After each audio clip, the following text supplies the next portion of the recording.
After splitting the uprights, McManus to kick it away. Set sails over the inline. And now out comes Minnesota. In this situation, that's the proper play.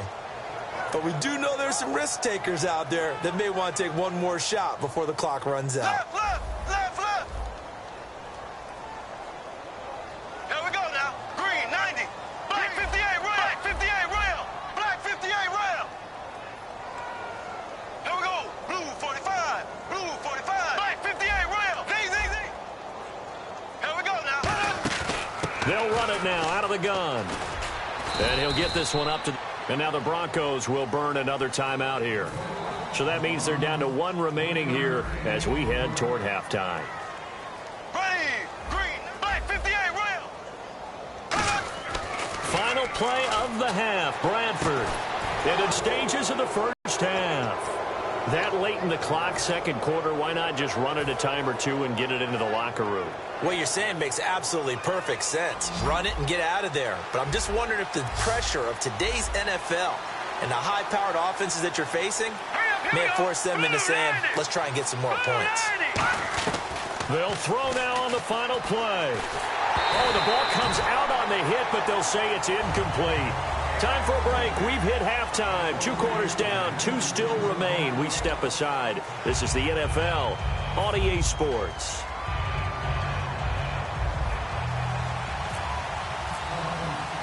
Both teams appear ready for the fight ahead, and we resume action here in quarter number 3. This fielded at the 2. And he will be marked down right there at the 20-yard line. Here comes the Broncos offensive unit here as they'll have it first to begin this third quarter. They have the lead. Now they'll be looking to extend that lead. And this is where I enjoy talking about one of my favorite subjects, tendency breakers, or counters as I also like to call them. You've done things in a certain way in the first half, and they've had ability to see what you've done. They're going to make their adjustments. So guess what? You adjust yourself and try and stay ahead of the pace because you are looking for some separation in this ballgame. The adjustment to the adjustment. Without a doubt. Show him one thing, hit him with something else. And he'll get it up here this time to the 21. 4 yards on the pickup, and they're going to face a third down. And now they're in the hurry-up. Now Simeon. A hit as he throws there, incomplete. When defenses get to the quarterback that quickly, a lot of times it's called a jailbreak. It wasn't quite that fast, but fast enough that he had no time to look downfield and set himself to throw the ball. And as he tried to do that, he was hit, and it forced an incompletion. Thomas, the lone receiver, left. They're indeed going for it as they look to throw. And on the catch right side, this is Sanders. So certainly an interesting call there to go for it. And the Vikings, they have the football now in excellent field position. It's the Vikings' turn on offense. We get ready for their first possession of the second half.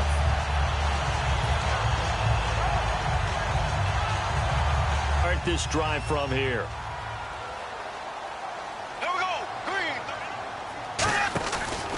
Now a handoff here to his running back.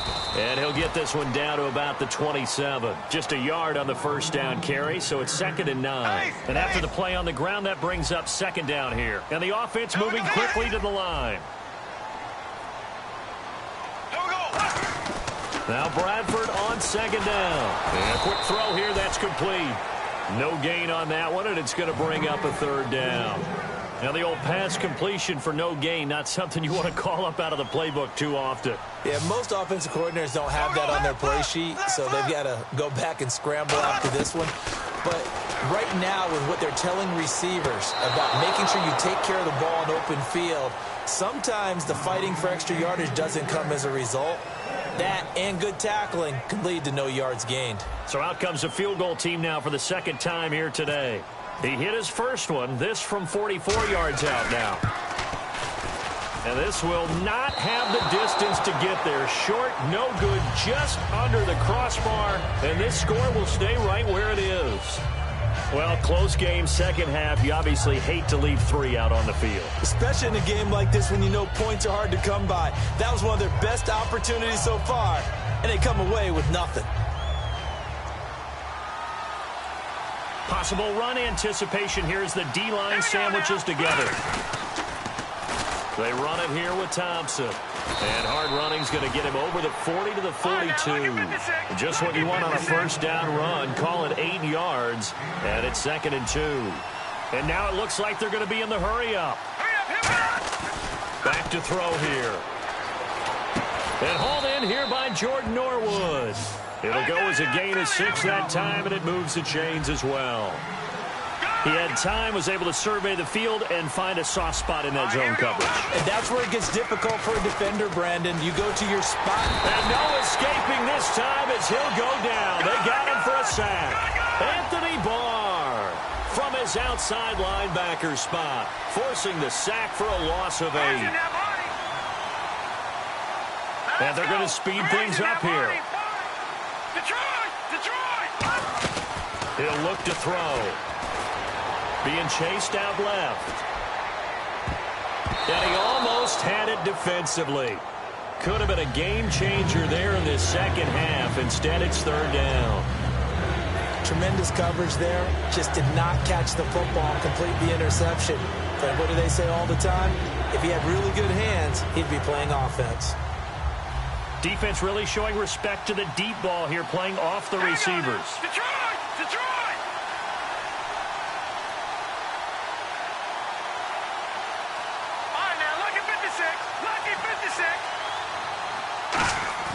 Now on 3rd and long, they'll look to throw. Escaping the pressure right. And that is incomplete. Well, sometimes you just have to take things into your own hands, don't you? I mean, the offense is really struggling in this game. They're the ones keeping things going. They have to continue to play at that level.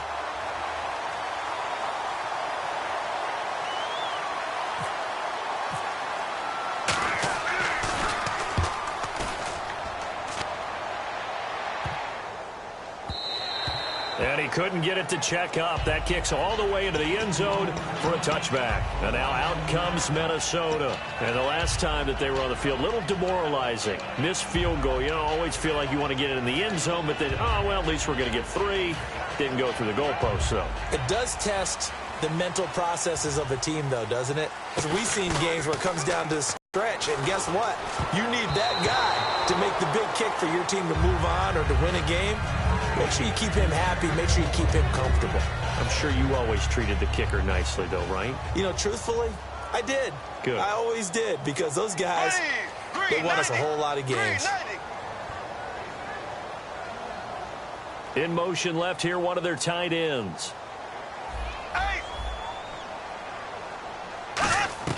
On 2nd down, Bradford again. Toward the sideline, and look at that catch. Dragging the toes, and that's going to be a 1st down. Well done. Let's make this one simple. What a catch, especially the finishing part of getting his feet in bounds, toe tapping, and, of course, foot dragging. Little tapestry, if you will. Oh, I like it.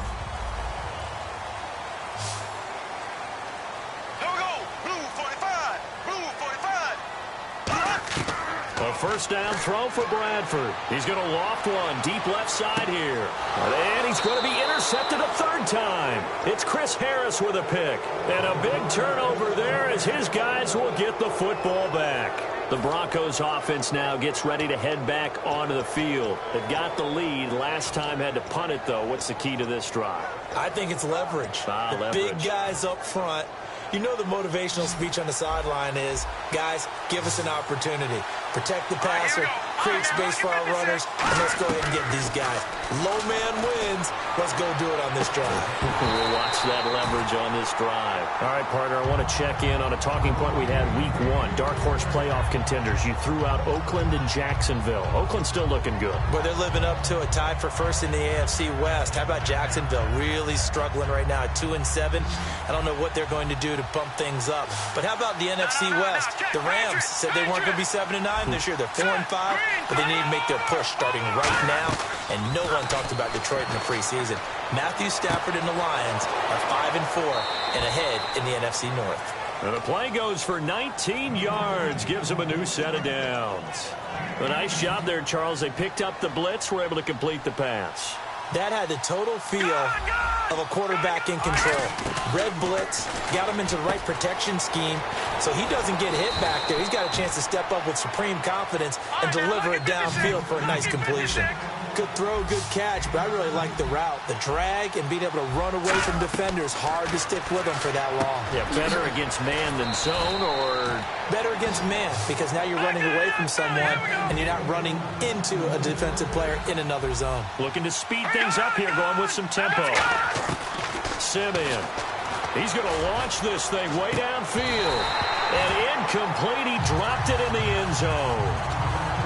When teams take shots at the end zone, you've got to defend it the same way you would defend the first down sticks. You defend the goal line exactly the same way. They can't cross that. You play through the receivers. And on that play, that's exactly what they did and batted it away. Now Simeon. He finds Taylor, complete. And he'll be a little shy of the 25 here at the 26-yard line. When you see zone defense and you know you've got a drag route on as your primary call, you've got to be really careful as a passer about how far you let your guy go because he might wander into some tough coverage. And able to find Green. They pick up 12 on the play there, and they move the chains. Would it be safe to say that as precise as routes are supposed to be run in the NFL, maybe they're not quite as precise in college ball? That's accurate, yeah. And I think we saw a college route in the NFL there. Just find the soft spot, find the dead zone, and find the first down. And that's what he just did.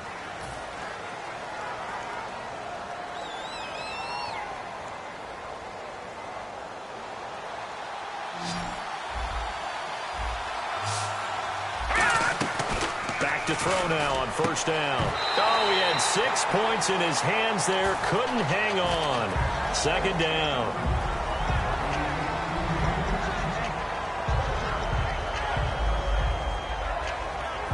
So they're still at the original line of scrimmage here. Second down and 10. And the D-line pinching together must be expecting the run.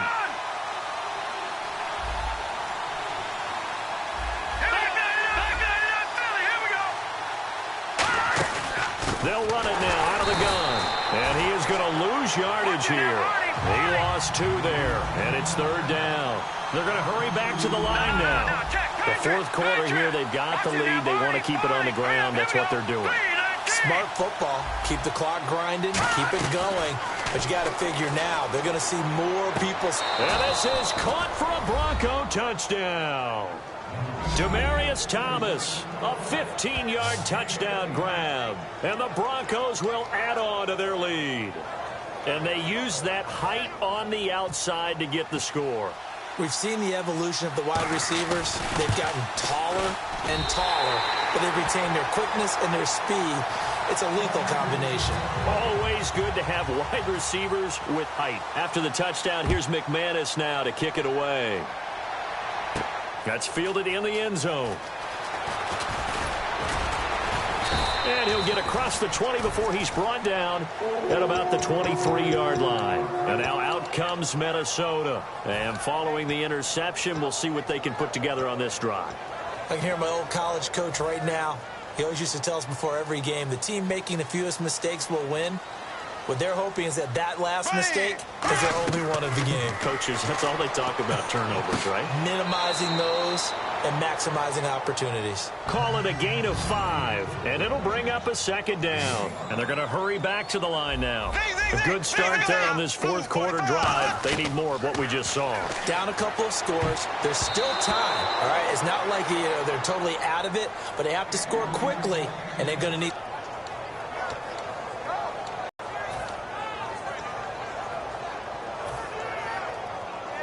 So incomplete on second down. Now they'll look to convert here on third.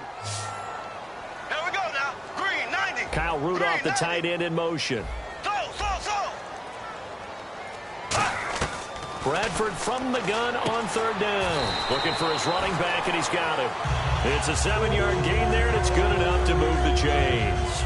And a 2-score game, obviously, every play, every third down, like we saw there, magnified, big pickup. It was a huge pickup. What they really want, though, is to not even get to third down. They've got to maximize time and conserve as much as possible. They come out 5 wide, 3 of them to the right side. Play clock winding down. On 1st and 10, Bradford. He's going to leave this for his running back. It's complete.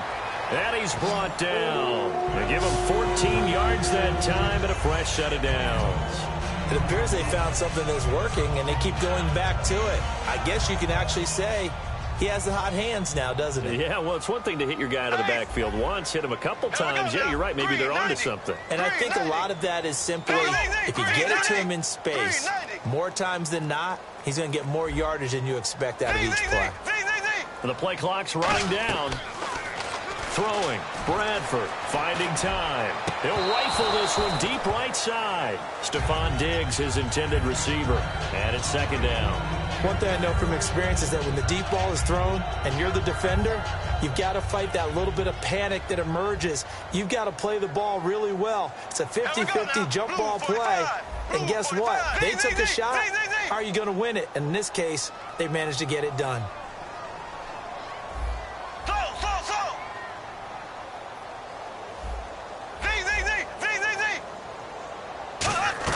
A 2nd down throw for Bradford. And he comes back with one complete. And he's brought down. They give him 13 yards there on the play and a fresh set of downs.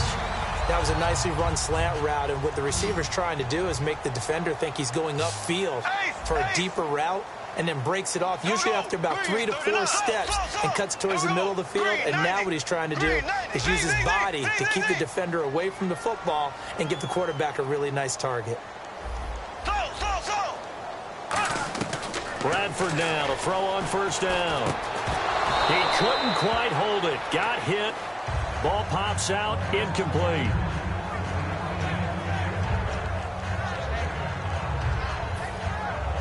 Fourth quarter, 2-minute warning about to hit, and it looks like they're going to get one more play in. Be interesting to see what they try and do on this play. Do they try and take a shot, or do they just try and get to the 2-minute warning? And he goes in motion here in the backfield. On 2nd down, Bradford again. He's got the connection over the middle to Diggs. Time for a break. A good pickup there at 22. We're back to finish this one off after this. Here we go now. And they're going to go soft on the corners. From the red zone now, Bradford. This will be caught just inside the 10. And he's brought down. A solid pickup of 13 sets him up 1st and goal. Obviously, this is not a reliable target. And on the outside, they're playing press coverage. Here we go. Here we go now. Blue 45. Blue 45. Oh, how about this call down near the goal line? Only a yard on the pickup there. 2nd and goal.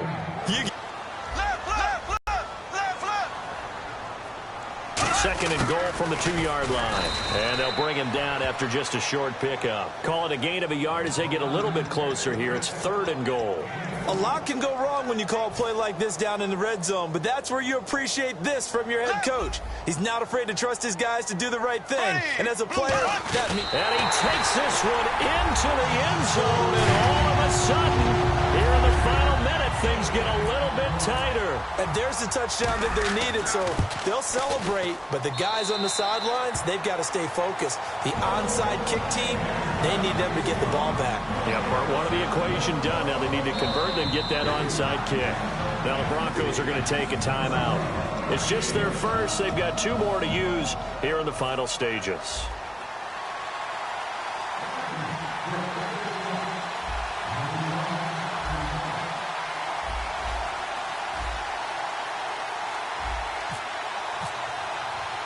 Forbath to send it away now following the touchdown. This one fielded at the 5. And he'll get it up just past the 20, and his guys will go to work at the 21-yard line. And Denver getting set to take the field. They have the lead, obviously, late in the game. I guess the good news for them is if for some reason they would make a mistake, a field goal does the opposition no good. Everyone loves to have a little bit of a cushion, and that helps you immeasurably. But the bottom line is Do all the things that you're taught in order to close out the game. Don't even let that become an issue. Yeah, but still a one-possession game. This one not fully over yet. A gain of 3, second down. And now the Vikings are going to stop it here on defense with a timeout. It's just their first. They've got 2 more to use here in the final stages.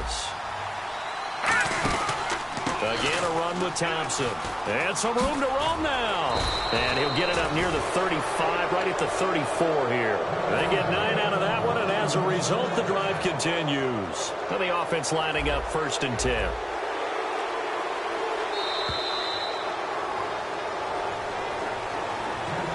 A road win in the National Football League. Charles, you never take that for granted, no matter who you're playing, no matter where you're playing. You take it and you run with it.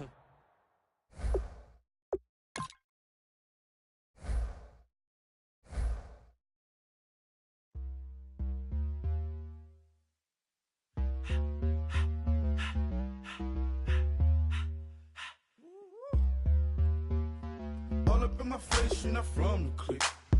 Give me space, we might ride it. Most say that, baby, they don't love the clique. I thought they love you when you make it. This some mud. Yeah, yeah, yeah, this some mud.